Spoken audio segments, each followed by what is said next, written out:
نحمدک یا مجیب کل سائل والصلاة والسلام علی سید الانبیاء والمرسلین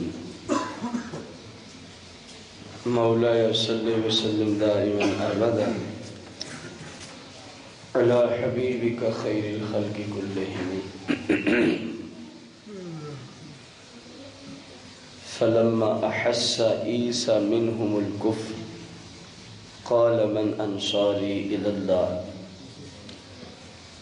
قال الحواریون نحن انصار اللہ آمنا باللہ واشہد بأننا مسلمون آمنت باللہ صدق اللہ العظیم۔ احباب عزیز وقار، ہمارا ہفتہ وار درس قرآن آج جس کا موضوع بنتا ہے سیدنا عیسیٰ علیہ السلام کے قتل کی سازش کی وجہ کیا بنی تھی۔ قتل کر تو نہیں سکے تھے لیکن یہ سازش کی تھی آپ کے شہید کرنے کی، معاذ اللہ جو سازش کی گئی اس کی بنیاد کیا تھی۔ اس آیت میں اللہ جل شانہ نے اس بات کا ذکر فرمایا ہے۔ فلما احس عیسیٰ، جس وقت محسوس کیا جناب عیسیٰ علیہ السلام نے، منہم، ان لوگوں سے جن کو آپ تبلیغ فرما رہے تھے، الکفرہ، آپ نے یہ محسوس کیا کہ یہ بے ایمان لانے والے، کفر ہی آپ نے ان میں سے محسوس کیا کہ یہ آپ کفر پہ ڈٹے ہوئے، تو قال من انصاری الی اللہ،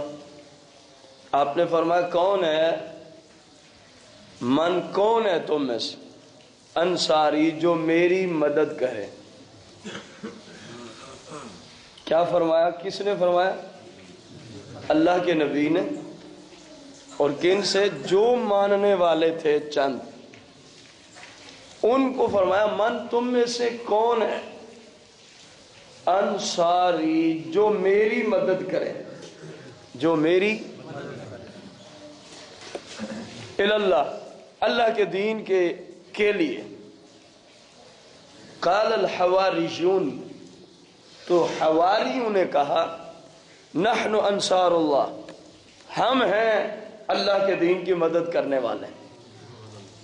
ہم ہیں اللہ کے دین کی۔ آمنا باللہ، ہم اللہ پہ ایمان بھی لائے، اور آپ اس بات پہ گواہ رہے ہیں کہ بأننا مسلمون، ہم مسلمان ہیں، اپنے نبی کو اس بات پہ گواہ کر رہے تھے۔ اسی آیت کے تحت علامہ خازن نے تفسیر خازن میں ذکر فرمایا، قال اہل الاخبار والسیر، فقہا، مورخین، تاریخ دان، جو اسلامی تاریخ دان ہیں، انہوں نے کہا لما بعث اللہ عیسیٰ الی بنی اسرائیل، جس وقت اللہ جل شانہ نے جناب عیسیٰ کو بھیجا بنی اسرائیل کی طرف، کن کی طرف آپ تشریف لائے؟ بنی اسرائیل کی طرف۔ وَأَمَرَهُ بِإِظْهَارِ رِسَالَتِهِ وَالدُّعَاءِ إِلَيْهِ، اور اللہ نے آپ کو اس بات کی اجازت دی کہ آپ ان کو بتائیں کہ آپ اللہ کی طرف سے رسول بن کے آئے ہیں، آپ اللہ کی طرف سے رسول بن کے آئے ہیں۔ وَالدُّعَاءِ إِلَيْهِ، اور ان کو اپنی رسالت کی طرف بلائیے، ان کو بتائیے کہ اللہ وحدہ لا شریک ہے، اللہ کے سوا کسی کی عبادت، اور میں یعنی عیسیٰ علیہ السلام اللہ کے رسول بن کے آئے، اللہ کے۔ جب آپ نے یہ بات کی تو لوگ جس علاقے میں آپ رہتے تھے تو آپ کے دشمن ہو گئے، لوگ آپ کے کیا ہو گئے؟ آپ غور کرنا آج کے اس درس میں کہ انبیاء علیہ السلام نے دین کی تبلیغ کے لیے کس قدر مشکلات اٹھائیں، دین کی تبلیغ کے لیے کس قدر، اور تھے کون وہ؟ انبیاء، اور پھر اپنی طرف بھی نسبت کرنا جب یہ درس ختم ہو جائے کہ ہم ہیں کون، ان کی طرف نسبت کرتے ہو، یعنی انبیاء کی شان اور ہماری طرف، ہماری کمزوری اور عاجزی کی طرف، اور پھر انہوں نے کیا کچھ دین کے لیے کیا اور ہم کیا کچھ کر رہے ہیں، اس کو ذرا آج کے درس میں ذہن میں بٹھا کے جانا ہے۔ اس نظریے سے آج کا درس قرآن سنیں۔ جب آپ نے ان کو کہا اے لوگو اللہ وحدہ، یہ بت تمہارے معبود نہیں ہیں جن کو تم نے اپنے ہاتھوں سے گھڑ رکھا ہے، یہ بے حص ہیں، یہ نہ نفع دیتے ہیں نہ ہی، اللہ ہے جو عبادت کا مستحق ہے اور میں اس کا سچا، وہ آپ کے دشمن ہو گئے۔ اس قدر اس جملے پر، حالانکہ دین اسلام کی تبلیغ میں یہ سب سے اہم ترین جملہ ہے کہ اللہ وحدہ لا شریک ہے اور میں یعنی عیسیٰ علیہ السلام اللہ کے سچے۔ باقی ساری تبلیغ کی جتنی بھی بنیادیں ہیں وہ اس بنیاد کے بعد ہیں کہ ایک بندہ اللہ کو ایک مانتا ہی نہیں ہے تو اس کو کیا نماز فائدہ دے گی، ایک بندہ اللہ کو ایک مانتا ہی نہیں، جتنی شریعت پہ بھی عمل کرے اس کو کوئی فائدہ نہیں۔ پہلا عقیدہ یہی ہے کہ اللہ کی وحدانیت کا اقرار اور اس کے رسولوں کی رسالت کا اقرار کیا جائے۔ جب آپ نے یہ عقیدہ اور نظریہ ان کو دیا تو وہ بے ایمان آپ کے دشمن ہو گئے، وہ بے ایمان آپ کے کیا ہوگا؟ اس قدر دشمنی ہوئی۔ غور کرنا، اپنا گھر اور اپنا علاقہ چھوڑنا کوئی آسان نہیں ہوتا۔ جس جگہ آج آپ رہتے ہیں اللہ آپ کو ہمیشہ یہاں آباد و شاد رکھے، آپ کی اولاد کے ساتھ، آپ کے گھر والوں کے ساتھ اللہ آپ کو خوشیوں کے ساتھ رہنے کی توفیق دے۔ اس گھر بار کو چھوڑنا، رشتہ داروں کو چھوڑنا، محلے کو چھوڑنا، یہ کوئی آسان ہوتا؟ جبکہ کوئی اپنی خواہش نہ ہو محلہ چھوڑنے کی۔ ایک تو ہے نا بندہ کہتا ہے میرا یہاں گزارا نہیں ہے، میں نے فلاں علاقے میں جانا، وہ بات ہی الگ ہے۔ جب بات صرف اتنی ہو کہ وہ کہے اللہ وحدہ لا شریک ہے اور میں اللہ کا سچا، اور لوگ اتنا تنگ کریں کہ محلے میں نہ رہنے دیں، اس علاقے میں مجبور کریں آپ یہاں سے چلے جائیں، آپ یہاں سے گویا تبلیغ کی خاطر آپ کے علاقے سے آپ کو دور بھیجا جا رہا ہے، صرف اس لیے کہ آپ نے حق بات کی ہے کہ اللہ وحدہ لا شریک ہے اور میں اس کا سچا۔ لیکن جو حق کہنے والے ہوتے پھر وہ ان چیزوں کی پرواہ، انہوں نے کہا فرمایا یہ تو کوئی مسئلہ ہی نہیں بھئی، ہم کسی اور علاقے میں چلے جاتے، ہم کسی فخارج ہوا و امہ، جناب عیسیٰ علیہ السلام نے وہ علاقہ چھوڑا، و امہ، اور آپ کی والدہ مائدہ نے بھی آپ کے ساتھ۔ یسیحان فی الارض فنازلا فی قریہ علی رجل، اب چلتے چلتے چلتے ایک کسی اور دور دراز بستی میں جا پہنچے۔ کہاں جا پہنچے؟ بستی میں دور دراز۔ فنازلا فی قریۃ علی رجل، وہاں کوئی ایک بندہ تھا، اس بندے نے جب ان کا معاملہ دیکھا، سوچا، پوچھا، سمجھا تو کہنے لگا آپ میرے گھر میں آ جاؤ، آپ دونوں میرے۔ فَأَضَافَهُمَا وَأَحْسَنَ إِلَيْهِمَا، اس نے ان کی ضیافت کی یعنی مہمان نوازی کی، وَأَحْسَنَ إِلَيْهِمَا، اور ان کے ساتھ بڑا اچھا سلوک کیا، جناب عیسیٰ علیہ السلام اور آپ کی والدہ کے ساتھ بڑا اچھا سلوک کیا۔ وَكَانَ لِتِلْكَ الْقَرْيَةِ، اسی بستی میں جہاں اب عیسیٰ علیہ السلام پہنچ چکے ہیں، ایک ظالم جابر سردار رہتا تھا جو اس پورے علاقے کا کیا مانا جاتا تھا، لیکن بہت بڑا جبار قسم کا بندہ تھا، بہت بڑا جبار، ایسا ظالم تھا کہ اس نے پورے اپنے علاقے کے گھروں پر یہ بات زبردستی مسلط کر رکھی تھی کہ آج کے دن کا میرا کھانا اور میرے جتنے چمچے کرچے ہیں، کیونکہ جہاں کوئی ظالم ڈاکو ہو اس کے چمچے ضرور ہوتے ہیں، یہ فلاں گھر والا پہنچائے گا، یا ہم اس کے گھر میں آ کے کھائیں گے، اور جس نے نہ دیا اس کی خیر نہیں، اس کو قتل کریں گے یا اس کو قید خانے میں ڈال دیں۔ اور ایک خاص قسم کا مشروب بھی یہ طلب کیا کرتا تھا، گویا وارے بندی تھی اس علاقے کے لوگوں پر، آج تمہاری ڈپٹی ہے ہمارے کھانے کے اہتمام کی، اور آج خود ظلم و ستم کرتا۔ ایک دن ایسا ہوا، جناب مریم سلام اللہ علیہ، عیسیٰ علیہ السلام کی والدہ ماجدہ، جس شخص کے گھر میں آپ لوگ رہ رہے ہیں اس کی بیوی کو آپ دیکھتی ہیں کہ اس کی بیوی اور وہ شوہر انتہائی پریشان، انتہائی کیا ہے؟ آپ نے اس بندے کی بیوی سے پوچھا کہ مجھے بتا تو صحیح، آج تیرا شوہر اتنا پریشان کیوں ہے؟ آج تیرا شوہر اتنا پریشان؟ وہ عورت کہنے لگی کہ آپ اس معاملے کو رہنے ہی دیں، آپ اس معاملے کو، کیونکہ اس نے کہا یہ ہمارے مہمان ہیں، اس کو میں وہ اصل صورت بتاؤں گی تو یہ بھی پریشان ہو جائیں گے، ظاہری بات۔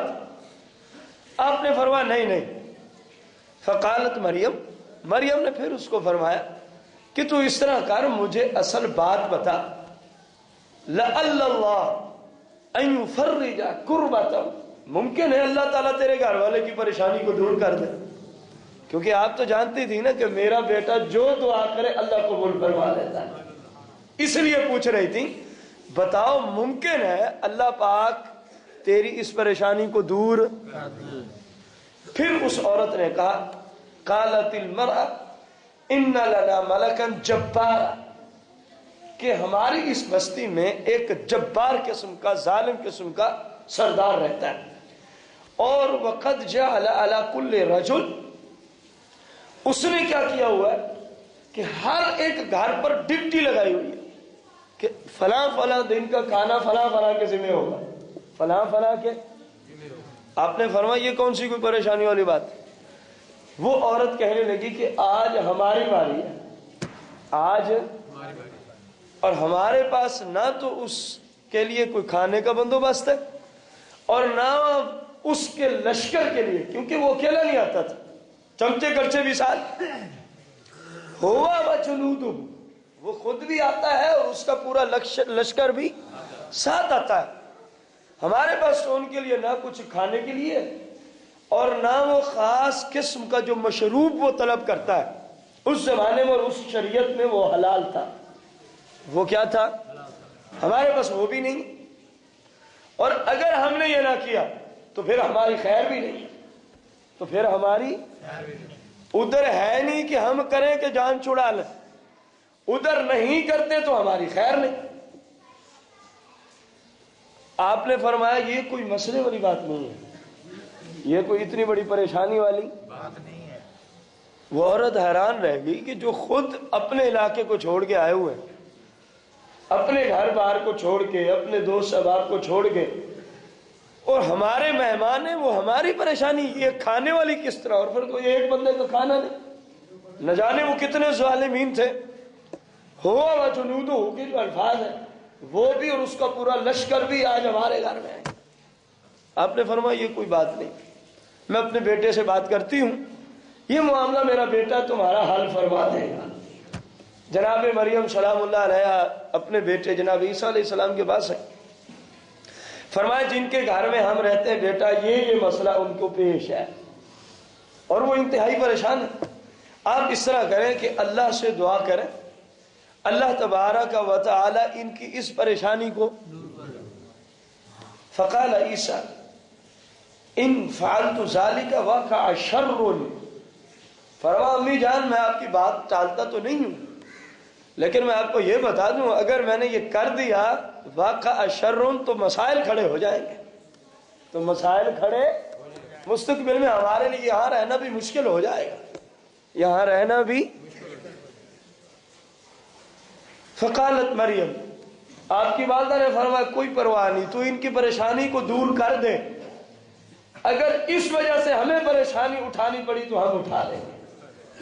ان کی پریشانی دور کر دے۔ دیکھو انسانیت کس چیز کا نام، فرما رہی ان کی پریشانی دور کرو، اگر اس انسان کی پریشانی دور کرنے کی وجہ سے، جس طرح آپ فرما رہے ہیں کہ ہمیں کیا آئیں گی، مشکلات اور پریشانیاں، تو بیٹا کوئی مسئلہ نہیں ہے، ہم اٹھا لیں گے، ان کی پریشانی نہیں ہونی چاہیے، ان کی پریشانی، یہ ہے انسانیت۔ وہ بھی بلا کوئی انسان ہے جو دوسروں کو پریشان کرنے کے بارے میں ہر وقت پروگرام بنائے، منصوبے بنائے، سازشیں بنائے، تنگ کرے رشتہ داروں کو، محلے والوں کو، دوست احباب کو۔ اللہ اور اس کے رسول کی بارگاہ میں ایسا شخص ملعون ہے، ایسا شخص جو دوسروں کو تنگ کرے، یہ قرآن و حدیث کا فیصلہ ہے۔ ایسا شخص کیا ہے؟ ملعون ہے، جو دوسروں کو، خواہ وہ ہمسائے ہوں، خواہ وہ محلے والے ہوں، خواہ وہ اہل عیال، خواہ وہ اہل، بغیر کسی شرعی وجہ کے کسی کو تنگ کرنے والے پہ اللہ رسول کی لعنت ہے۔ اللہ رسول کی کیا ہے؟ فرمایا بیٹا کچھ نہیں ہوتا، کیونکہ فَإِنَّهُ قَدْ أَحْسَنَ إِلَيْنَا، جب ہم آئے تھے تو اس بندے نے ہماری کتنی عزت کی ہے،